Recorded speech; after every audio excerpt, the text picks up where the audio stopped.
What did you say when Biden called you and said he wasn't running? Well, I immediately thought of him first. No, you didn't. You know, I mean, fracking. Dana Bash had her dead to rights. It's like, you said this. I have the quote. I'm reading it to you.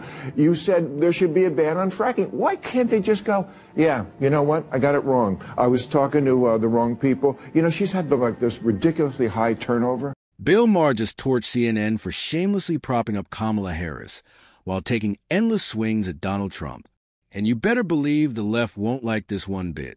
The liberal firebrand slammed the network's blatant bias and its obsession with twisting every headline to favor Democrats, calling it the very reason Harris went down in flames. Maher's takedown of CNN isn't just sharp. It's the most explosive critique we've heard from him in years. Buckle up, because this one's going to sting.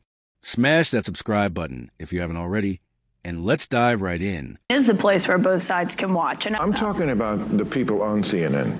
And what I know what the conservative side of America thinks, and I don't blame them. They were just gushing about how great a speech it was. And I think she did fine. I didn't think it was as good as they were making it out to be. If you all remember, CNN practically fainted every time Kamala strung together a halfway coherent sentence. A generic, "we must do better," suddenly became a groundbreaking policy vision, analyzed from 10 different angles, as if she had just solved world hunger. They paraded experts, academics, and talking heads to reassure us that Kamala was the second coming of political genius, the woman with all the answers. Spoiler, she wasn't. And here's where Maher does the unthinkable. He calls them out for their shameless cheerleading. He sees it for what it was: desperate, dishonest, and downright embarrassing. CNN wasn't informing the public. They were running PR. And Maher, with that trademark sting, ripped right through their glossy facade. It does look like tokenism. It's kind of like the same as The View. I don't think that you can say that CNN is anything but fair. Everyone who was speaking last night, it's not like they were all Democrats. I mean, we had Dana Bash, Jake Tapper, Abby Phillip. They come across giving that way. Analysis. They come across that way. In a moment like that, it was like 5-1. Caitlin Collins, in her best nothing-to-see-here tone, tried defending CNN by insisting they do cover Republican conventions and occasionally trot out Republican guests on their political shows. Cute defense, but Maher wasn't buying it. Sure, he doesn't deny they bring on conservatives, but he reminds everyone it's never a fair fight. It's always a loaded panel, stacked 5-1, with the token Republicans sitting there like cannon fodder. And then came the knockout blow. Maher compared CNN's setup to The View. Ouch! That's right. CNN, the self-proclaimed serious news outlet, was running panels that looked suspiciously like a daytime talk show circus, where one poor conservative gets outnumbered, mocked, and steamrolled by a liberal mob. Conservatives do not trust CNN because it is so staunchly anti-Trump. He's not wrong, because they'll put on people like Adam Kinzinger or Anna Navarro, George Conway, and call them Republicans, or pretend that's being balanced by putting them on by saying, oh, see, these conservatives don't even like Trump. Only Scott Jennings over there can be called a conservative. And Maher is right. It's almost always 5-1 on shows they portray as news programs. Many of us don't trust CNN, and it's not hard to see why. Their version of balance is pure tokenism, dragging in so-called Republicans who either can't string together a solid argument or are barely conservatives to begin with. These Republican voices aren't there to challenge anyone. They're there to be props, punching bags for the liberal panel to feel smart against. That kind of hypocrisy drives Bill Maher up the wall. And honestly, it drives a lot of viewers away, too. People aren't stupid. They can see when a network is stacking the deck.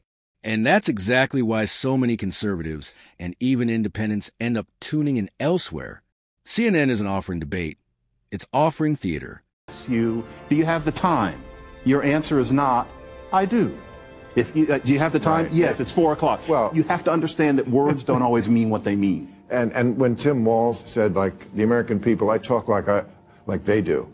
No, you don't. No. No, you don't. You're a huge liar, like all politicians are. I don't care, by the way. I've always said this about politics. They're all going to lie. They're politics. It's what they lie about.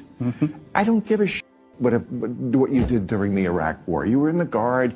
So I don't understand why they just can't.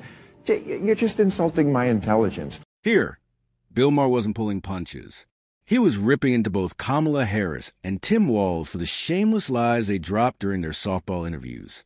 Walz, with his well-rehearsed political grin, has been caught exaggerating or outright lying about his involvement in certain political and even military events, desperately trying to paint himself as some kind of seasoned warrior statesman. Meanwhile, Kamala Harris has her own trail of tall tales. She boldly claimed she had been to the border when she hadn't set foot anywhere near it. To make matters worse, her team tried to spin another narrative, that she wasn't on Joe Rogan's podcast because Rogan supposedly wouldn't allow her on. Maher wasn't buying any of it. He saw through the smoke and mirrors, calling out the blatant dishonesty. In Maher's view, this isn't politics as usual. It's deception dressed up as credibility, and the media's softball treatment only makes it worse. Said, what did you say when Biden called you and said he wasn't running? Well, I immediately thought of him first. No, you didn't. You know, I mean, fracking. Dana Bash had her dead to rights. It's like, you said this. I have the quote. I'm reading it to you. You said there should be a ban on fracking. Why can't they just go, yeah, you know what? I got it wrong. I was talking to the wrong people. You know, she's had this ridiculously high turnover. Like 42 of 47 people as vice president are gone. Just blame it on them. You know why these assholes are gone? Gave me the wrong information on fracking. That's classic Kamala Harris. Dodge the question, shift the blame, and hope no one notices. It's practically her political trademark. Take fracking, for example. She flat out lied about her past positions, conveniently rewriting history the moment it became politically inconvenient.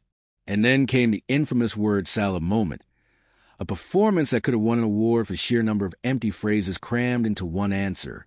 When asked what she could do better than Joe Biden, she didn't deliver a bold vision or even a clear policy stance. Instead, she unleashed one of the most incoherent rambles ever televised, a jumble of half-thoughts stitched together into something that sounded profound but meant absolutely nothing. Maher couldn't help but spotlight it, because it perfectly captures Kamala's style. Say a lot, mean very little, and hope the media spins it into brilliance.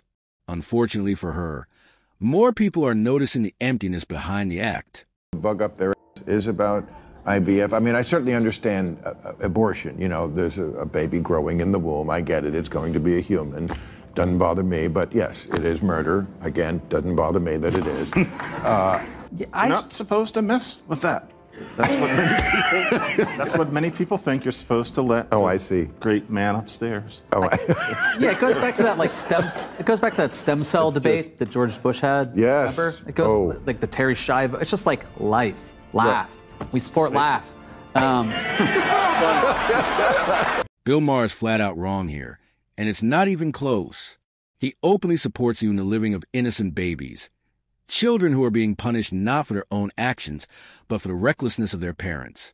That moral contradiction is exactly why Maher will never fully cross over to the conservative side. The moment he does, his hypocrisy gets exposed for the world to see. On one hand, he never misses a chance to torch the Catholic Church for its failures in protecting children, and fair enough, they deserve criticism. But then, with the other hand, he casually shrugs off the destruction of unborn lives, as if those kids don't count. That's not just inconsistent, it's grotesque. Maher wants a posture as the brave truth-teller, yet he's blind to the most glaring truth of all. You can't claim to stand for justice while justifying the innocent paying the price for adult mistakes. Explains Donald Trump's appeal to young men. I saw today that the gender gap, I think, is the widest. I mean, it's very predictable. I mean, the women are much more for Kamala, and the men are much more for Trump, generally. But it's not predictable if you look at past elections where voters under 30, generally men and women, went for Democrats. This is remarkable. I think to explain it... Wait, you're talking about under 30? Yeah, the under 30 What's going gender on gap is very different than past elections. In 20... Kamala Harris is rapidly losing ground with young men, the very demographic that gave Democrats a major boost in 2020. And honestly, the reason isn't hard to see. For years, Democrats have pushed narratives that gradually emasculated men, leaving many feeling sidelined, diminished, or flat out useless. Instead of correcting course, Harris doubled down on the same tired formula. When it came time to pick a running mate, she bypassed the chance to inspire younger voters by elevating a younger man. Instead, she went with an older, safe choice that did nothing to rebuild trust with disillusioned young men. Meanwhile, Donald Trump played the game differently. He chose a younger running mate, sending a clear message. He actually believes in the strength, energy, and future of young men. That contrast couldn't be sharper, and it's one of the key reasons Harris is bleeding support from a group Democrats can't afford to lose. 2020, young men and young women voted for Joe Biden at roughly the same rate. Over the last 4 years, and now with Kamala Harris, young women are voting for Kamala Harris at that same level, if not more. Kamala Harris has barely moved the needle with young men. They have gone more toward Trump. There's a lot of reasons for that. I think Trump has exploited culture war stuff. He appears on hyper-masculine podcasts, and he just seems like a fun bro who's not going to ban your zins, you know? These people just don't get it. They mock and sneer at podcasts that promote healthy masculinity, as if strong men are some kind of cultural threat. But here's the truth they can't seem to grasp. Strong men build strong families, strong communities, and ultimately strong societies. Weak men, on the other hand, create chaos and dependence. And that's exactly what the left seems to be encouraging. Yet America has already spoken on this issue. In 2016 and again in 2020, millions of voters rallied behind Donald Trump, a candidate who unapologetically embodied strength, resilience, and defiance against the feminization of our institutions and policies. That wasn't just politics. It was a cultural rebellion. People were sick of being told masculinity is toxic. They wanted leadership rooted in toughness, conviction, and unapologetic confidence. And whether the elites like it or not, that demand for strength isn't going away anytime soon. This could actually be, this is a real issue for Kamala Harris, though. Like, this could be fatal for her campaign. So if Democrats need to win 60% of the youth vote to win the White House. Hillary came up short. Obama did it. Biden did it. Kamala Harris is right now at like 55% of the youth vote. If she doesn't get to 60, she could lose the election. And it's because young men, Gen Z men, are breaking to Trump. Kamala Harris is staring down a political disaster if she doesn't confront the growing reasons why young men are abandoning her. This is a small issue. It's a ticking time bomb for her campaign. Young men, once a crucial bloc for Democrats, are now skeptical, frustrated, and increasingly leaning away from her message. Why? Because the party has spent years pushing an agenda that emasculates men, mocks masculinity, and tries to feminize everything in sight. If Kamala wants even a fighting chance, the first step is obvious. She needs to purge the woke virus infecting her platform. That means rejecting the narrative that strength, toughness, and traditional masculinity are problems to be solved. Until she does that, young men will continue to see her as part of the movement trying to strip them of purpose. And when Election Day comes, they'll show their disapproval loud and clear at the ballot box. At the end of the day, Kamala Harris and the Democrats face a brutal reality. Their war on masculinity is backfiring. Young men feel alienated. Token debates fool no one, and hypocrisy runs deep. Bill Maher's critiques only spotlight the cracks. But unless Harris ditches the woke agenda and starts respecting strength, she's finished. Because come Election Day, young men won't be cheering her on, they'll be voting her out. And this brings us to the end of today's video. If you enjoyed it, then hit the like button and subscribe to this channel for more videos like this.